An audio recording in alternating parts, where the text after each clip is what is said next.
have I got a treat for you today. This is our family's favorite side dish. It's called tomato bread. You will need a loaf of bread, just bought it at our local store.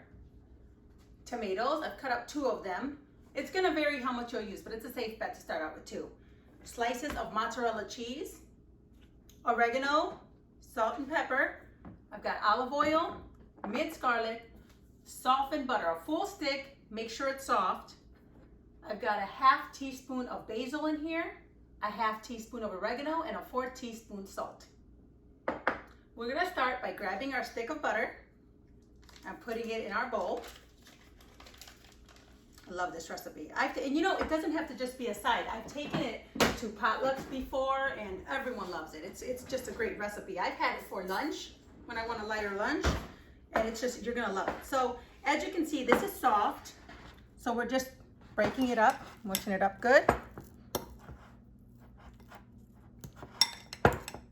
And I'm gonna take 1 tablespoon of olive oil added in there. I love olive oil and butter together. I think they do really well together. So I like to put it in there. I'm gonna take 1 teaspoon of minced garlic.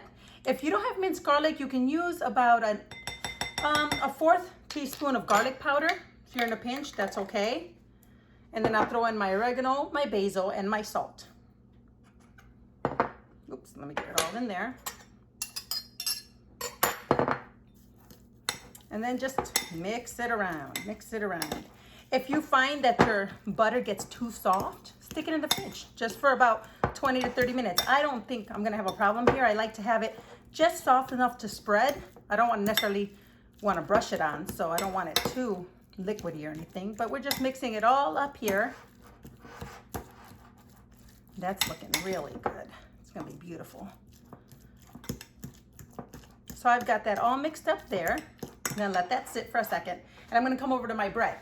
Now here's what's important. When you go to the grocery store, you know, you buy your bread from different grocers, they make their bread different sizes. Some might be a little fatter this way, a little longer, they're technically about the same range, but they do vary. So what I like to do is I grab my slice of mozzarella cheese and I decide what size I'm gonna cut this so it can match my mozzarella cheese slice, because each one will get 1 slice of mozzarella cheese. I'm gonna slice each one down like this. Slice it in half here. Okay, and here's where your butter mixture comes into play. I grab my knife and I just spread it on each piece. And you want it good and thick like that, see? Because when it melts, you're gonna wanna taste that. Then for the next one. And so I have all the butter spread onto my bread. Next, I'm going to take the pepper and just sprinkle just a little bit on each one. If you want, you can put this in with your butter, or you can put it on now. Then I'm going to grab a slice of tomato, and look at how I've sliced them. I want you to get in there. It's not too thick. No one wants to bite into, you know, half a tomato. So, and see how it fits perfectly on each slice. It's just, I love it. So it's right there. I'm gonna put it on each one. I do like to pick through and get the nicer tomato slices first before I use up everything. And then after I finish putting my tomato on this, I then grab my mozzarella cheese and just lay it right up on top. And look how nice it covers it. And like I said, if you want a smaller one, just cut everything in half. It'll work out just fine. Maybe you want to make it just little appetizers, and in our house though, everyone wants the big ones. Okay, and then after I finish my last one, I like to take oregano. Honestly, this is more for looks.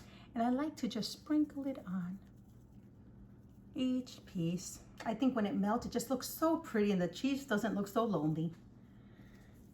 So I'll put each one on my pan. And as you can see, none of this was difficult. It's just pretty easy. You get the couple ingredients and take a couple minutes. You move these over so they can fit perfectly on this pan. And now it's time to put them in the oven. And we bake this tomato bread at 350 degrees for about 10 minutes. As you can see, it's already starting to melt at 7 minutes. We'll give it about 3 more minutes, give it time to brown, and they are going to be beautiful and delicious. As you can see, come zoom in here. Look at this. See that little bit of brown? It just adds, it's going to be so delicious, and you can serve it by itself. You can serve it next to your favorite soup, your favorite pasta, spaghetti, mastacholi, potato soup, whatever you want. Enjoy this delicious bread for you and your family.